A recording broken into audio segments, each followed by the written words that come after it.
फैसलाबाद में एसपी हनीफ भट्टी की सरबराही में इंचार्ज ज़ीशान रंधावा की कार्रवाई। रिकॉर्ड याफ्ता मुल्ज़मान गिरफ्तार कर लिए। मुल्ज़मान डकैती, राहज़नी और मोटरसाइकिल चोरी की वारदातों में पुलिस को मतलूब थे, जो कि थाना गढ़, थाना सदर समुंदरी, थाना मुरीदवाला में मोटरसाइकिल चोरी की वारदातें करते थे और फरार हो जाते। पुलिस ने मुल्ज़मान के खिलाफ मजीद इंटरोगेशन शुरू कर दी।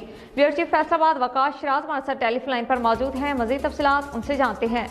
जी वकास, अपडेट कीजिएगा। आज बिल्कुल SPCIA फैसलाबाद मुदस्सर हनीफ भट्टी की सरबराही में इंचार्ज CIA ज़ीशान रंधावा की कार्रवाई करते हुए 2 रिकॉर्ड याफ्ता मुल्ज़मान को गिरफ्तार कर लिया गया। मुलज़िम डकैती, राहज़नी, मोटरसाइकिल चोरी की वारदातों में पुलिस को मतलूब थे। मुल्ज़मान में मोहम्मद आसिफ 27 मुकदमात का रिकॉर्ड याफ्ता, जबकि मोहम्मद खान 9 मुकदमात का रिकॉर्ड याफ्ता मुलज़िम था।